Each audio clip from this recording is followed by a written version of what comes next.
Feelings या जिनको जानवरों के बारे में भी थोड़ी फीलिंग्स हैं, और अगर आप उन्हें हर्ट करते हैं तो ये उस इंसान के रिलीजन के प्रति जाना है। तो मेरा ये मानना है कि भगवान कुछ नहीं है, सिर्फ एक यूनिवर्सल ब्रदरहुड का माध्यम है ताकि एक भगवान को हम पूजें या इबादत करें और इसके थ्रू हम यूनाइट हो जाएं।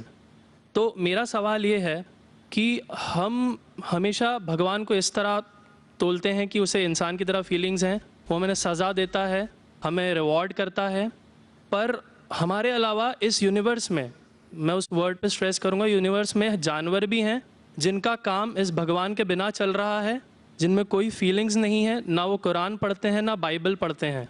वो भी जीवित हैं, हम भी जीवित हैं। हमें एक गुमान हो गया है कि हम थोड़े स्मार्ट हैं, पर वो भी इस सृष्टि का हिस्सा हैं। तो इस यूनिवर्सल ब्रदरहुड में उनके प्रति हमारी भावनाएं के बारे में कुछ जिक्र, और मैं जानना चाहूँगा कि क्या पैंथीज़म इसका एक सॉल्यूशन नहीं है, क्योंकि इसमें हम किसी एक इंडिविजुअल को वर्शिप नहीं करते। जैसा कि जुडाइज़म में कहा गया है कि I am a jealous God, और एक जेलस एक ऐसा इमोशन नहीं है जिसे हम पूज सकें मेरे हिसाब से। पर अगर हम पैंथीज़म को एक सोल्यूशन माने तो ये एक ऐसी चीज़ है जो हमेशा रही है, पेड़ हमेशा रहे हैं, ये यूनिवर्स हमेशा रहा है, और जबकि धारणाएं, डेफिनेशंस भगवान की हमेशा बदलती रही हैं। तो अगर हम गॉड को कांस्टेंट के रूप में देखना चाहते हैं और इसे एक माध्यम बनाना चाहते हैं आपसी भाईचारे का, आलमी भाईचारे का, तो क्या पैंथीज़म इसका एक सॉल्यूशन नहीं है? भाई साहब ने सवाल पूछा कि यूनिवर्सल ब्रदरहुड हम सिर्फ इंसानों तक महदूद रह गए हैं, क्या जानवर में जान नहीं है? और ये भगवान को हमने खुद बनाया ताकि आलमी भाईचारा रहे, लेकिन क्या पैंथीज़म इसका सलूशन नहीं है कि भगवान को हम दूसरे रूप में देखें? भाई साहब का अच्छा सवाल है। सवाल के दो हिस्से हैं। पहला एक हिस्सा है कि यूनिवर्सल ब्रदरहुड सिर्फ महदूद इंसानों तक क्यों, जानवर पेड़ पौधों को क्यों नहीं लिया गया? दूसरा सवाल, क्या पैंथीज़म इसका सलूशन नहीं है? पहले सवाल का जवाब कि यूनिवर्सल ब्रदरहुड, आलमी भाईचारा के अंदर हम बाकी जीवित चीज़ों को क्यों नहीं लेते? अगर लेंगे तो जीना ही मुमकिन नहीं है। अगर हम लेंगे बाकी जीवित चीज़ों को, हम आलमी भाईचारे में लेंगे, तो आपको यहाँ खड़े रहना भी मुमकिन नहीं है 5 मिनट तक के। क्यों? मैं बोलूँगा, क्योंकि मैं डॉक्टर हूँ। भाईचारा का एक उसूल है कि दूसरे भाई का कत्ल मत करो, उसूल है क्या नहीं? ठीक है, आप सांस ले रहे, अभी सांस ले रहे ना, आप जब सांस लेते लाखों जर्म्स का कत्ल कर रहे हैं आप कैसे भाई? ये लाखों लोग का कत्ल कर रहे जीने के लिए, ये कैसा भाईचारा है? तो इसीलिए भाईचारे का डेफिनेशन जरा हम बराबर तौर से समझ ले, फिर हम डिस्कस करें। क्योंकि अगर आप कहें कि हर जीवित चीज मेरे भाई है, तो आप भाईचारे के खिलाफ। कोई भाईचारा में ये नहीं है कि दूसरों का कत्ल करो अपने आप को जिंदा रखने के लिए। कभी भी इस्लाम में ये नहीं कहा गया है कि दूसरों को दबाओ अपने आप को ऊंचा करने के लिए। और मैं अल्लाह के रसूल की एक मिसाल दूंगा आपको। अल्लाह के रसूल फरमाते हैं, आप जब देखते हैं एक खजूर का दरख्त, पाम ट्री, वो एक मोमिन की मिसाल है, मुस्लिम की मिसाल है, तो साहबा सोचते इसका क्या मतलब? क्यों एक खजूर का दरख्त, पाम ट्री को मुस्लिम कह रहे? समझ में नहीं उनको। आज हम जानते हैं, उस टाइम अल्लाह के रसूल ने कहा, कोई भी पेड़ पौधे जब भी बढ़ते ऊपर, वो क्या करते हैं? आजू बाजू पेड़ को हटाते हैं, फिर ही बढ़ते हैं।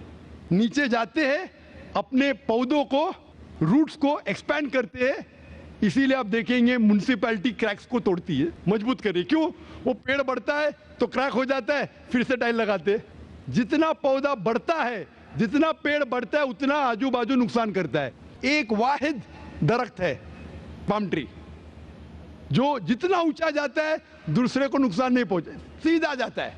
बाकी लोग यहां जाते वहां जाते, इसके घर में घुसते उसके घर में घुसते, ऊपर जाते सीधा, किसी को तकलीफ नहीं देते, नीचे भी जाते सीधा,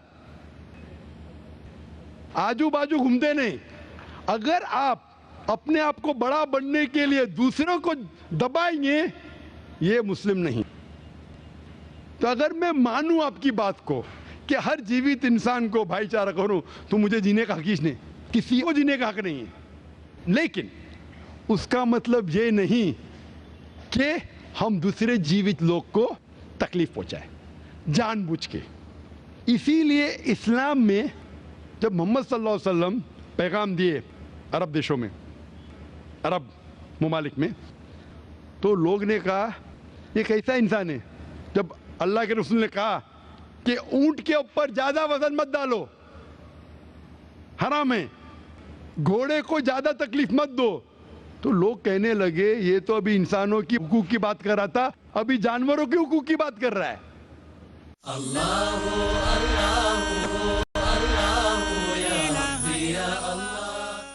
अल्लाह के रसूल फरमाते जब एक शख्स आग उगाता, बोलते आग को बुझाओ, क्यों? उधर चींटियां मर रहे हैं।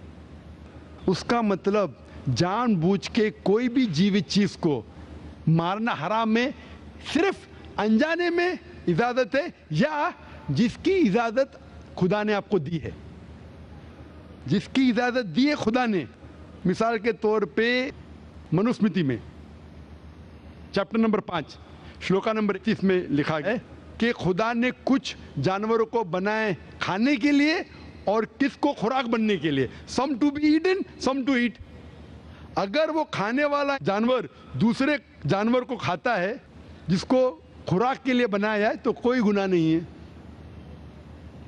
मनुस्मृति चैप्टर नंबर 5 श्लोक नंबर 30 में अगर आप उस जानवर का कत्ल करते जो खाने के लिए बनाया गया, तो आप गुनाह नहीं कर रहे। Manusmriti chapter number 5 shloka number 39 में सैक्रिफिशियल एनिमल, जो एनिमल कुर्बानी के लिए बनाए गए, उसकी कुर्बानी देना गुनाह नहीं है। मैं क्यों हिंदू धर्म से कह रहा हूँ, मुस्लिम से भी कह सकता हूँ, बहुत से हवाले। उसका मतलब हमें किसी को तकलीफ नहीं देना चाहिए। लेकिन अगर अनजाने में चलते चलते चींटी मर गई तो आप बाहर चले नहीं सकेंगे, आप सांस लेंगे जर्म, तो अल्लाह ताला ने जर्म को पैदा किया है मरने के लिए आमतौर पे, तो आप गुनहगार नहीं। मालूम कुछ जैन लोग मास्क पहनते तो भी मरते, पानी को उबालते, उबालने से मार रहे, उबालने पानी पी के फायदा क्या? अंदर मारने के बदले बाहर मार रहे, क्या फायदा?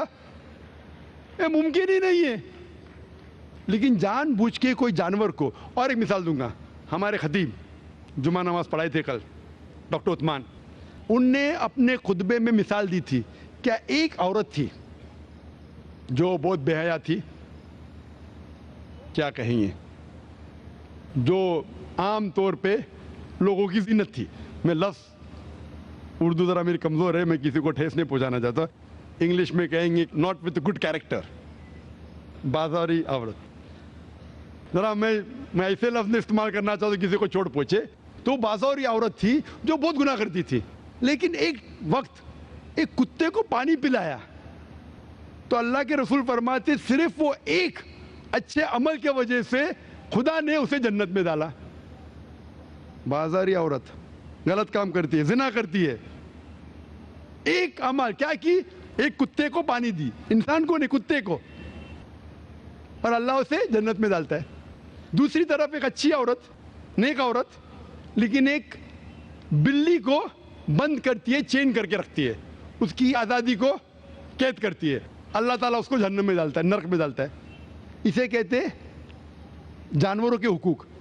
मतलब जानवरों के भी हुकूक इस्लाम में हैं। अल्लाह के रसूल फरमाते कि चिड़िया की जान भी मत लो बिना वजह।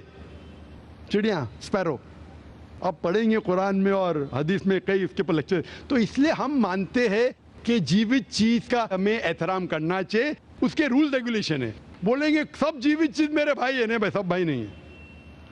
अभी कुछ लोग इतना करते, कुत्ते के पीछे हर महीने लाख रुपया खर्चा करते।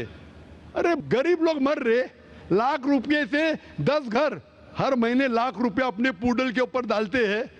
लाख रुपये से कम 10 घर तो चलेंगे ना महीने, 20 घर चलेंगे मुंबई में, हाँ के नहीं? वो 20 घर को संभालो ना, एक पूडल को संभाल रहे। ये किधर का इस्लाम है? ठीक है, जानवर की कदर करो, इतना कदर मत करो कि उसके हाथ में चेन डालो सोने की, ये करो, ये खाना लेके आओ। खाना लेके आते लाख रुपए का, आप समझ रहे ना?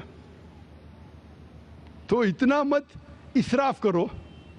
इस्लाम के अंदर सिखाया गया है कि भाईचारा जो मैंने जिक्र किया, बट जानवरों को भी देखो और उसके साथ अच्छा बर्ताव करो, बिना वजह किसी जानवर का कत्ल मत करो। ये आपका सवाल था। आपका दूसरा सवाल इसके अंदर जवाब हो गया। आप कहते हैं कि पैंथियज्म, सबको खुदा मानना इसका जवाब है। उसका जवाब में कहा था, हमारे भाई जो अवतार सिंह थे ना, उसने कहा था पैंथियज्म सब कुछ खुदा है, सब कुछ खुदा है।